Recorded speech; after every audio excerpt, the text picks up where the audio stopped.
Bienvenidos a esta nueva inmersión profunda. Hoy nos metemos de lleno con el sistema nervioso central. El gran centro de control, ¿sí? Exacto. Tenemos bastante material sobre su estructura, su función y bueno, la misión hoy es intentar entender cómo esta red tan compleja coordina todo, ¿no? Desde un movimiento súper simple hasta, bueno, integrar miles de datos sensoriales. Ajá. Es que uno se pone a pensar lo que implique levantar una mano.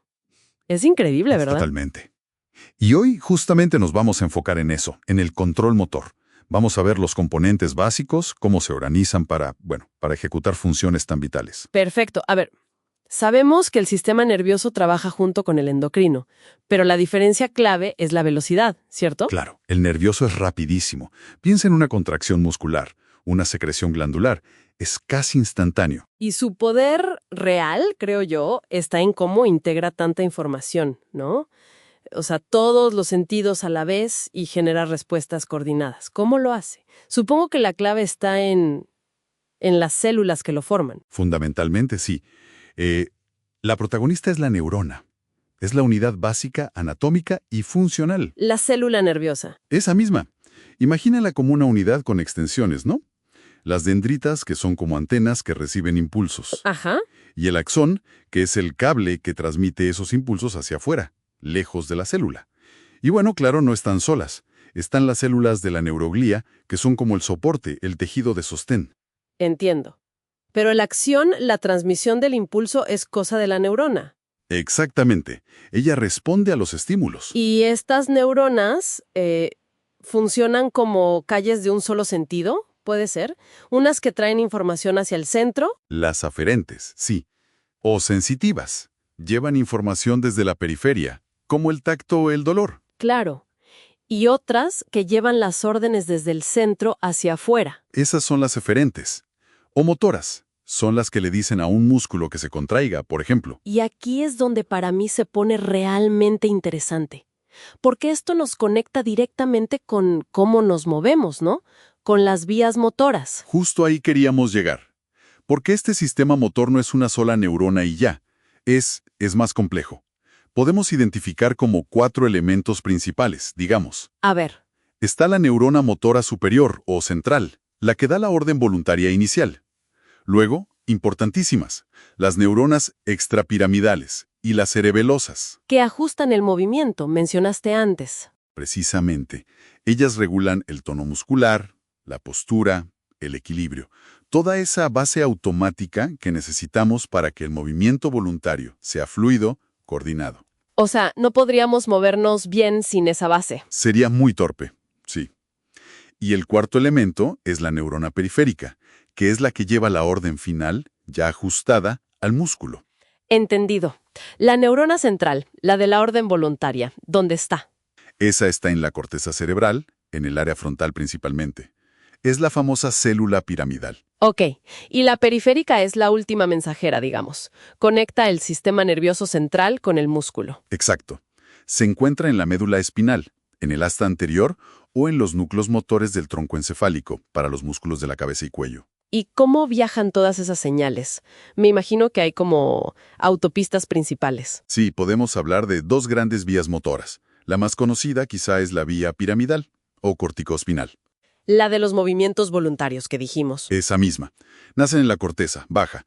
Y aquí viene un detalle crucial. Ojo con esto.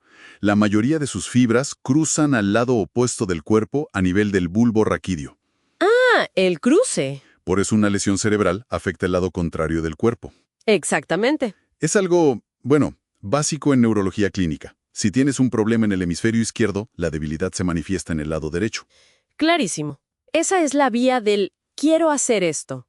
¿Y la otra vía principal? La vía extrapiramidal. Esta es, más compleja. Involucra varios núcleos grises profundos del cerebro.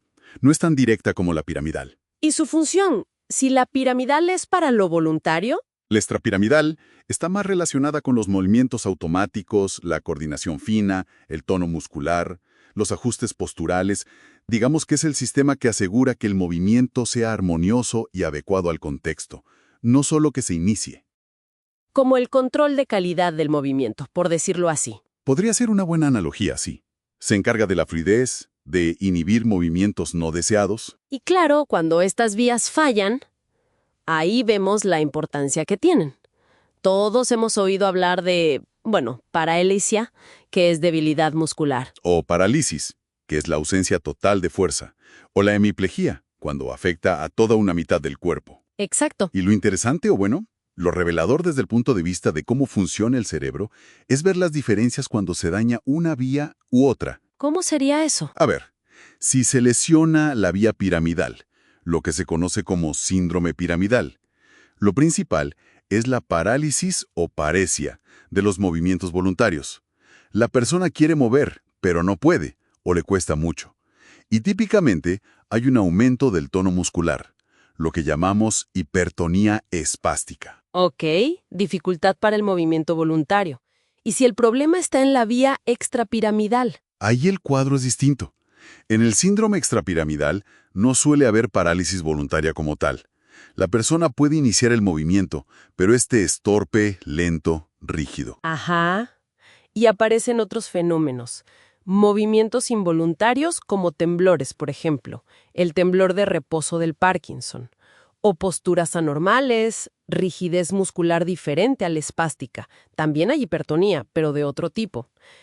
¡Qué diferente! O sea, en un caso no puedes moverte voluntariamente bien, y en el otro puedes, pero el movimiento es anómalo, y aparecen cosas que no controlas. Exacto.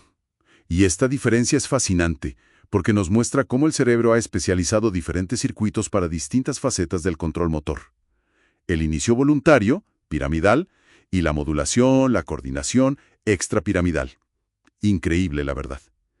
Entonces, resumiendo un poco, el sistema nervioso central es esta red complejísima, desde la neurona individual, pasando por estos circuitos especializados, hasta las grandes vías motoras que nos permiten no solo decidir movernos, sino hacerlo de forma coordinada y automática cuando toca. Y la precisión de todo esto depende de que cada parte esté, intacta y funcionando correctamente. Totalmente. Y esto nos deja pensando, ¿no? Si consideramos la coordinación tan delicada que se necesita para algo tan simple como, escribir o caminar, ¿qué nos dice el hecho de que existan síndromes tan específicos como el piramidal y el extrapiramidal? Pues supongo que nos habla de una especialización funcional altísima dentro del cerebro. Exacto. Una especialización increíble. Y también, claro, nos muestra las consecuencias tan específicas que puede tener una alteración en uno u otro de esos circuitos dedicados. Es algo sobre lo que vale la pena reflexionar.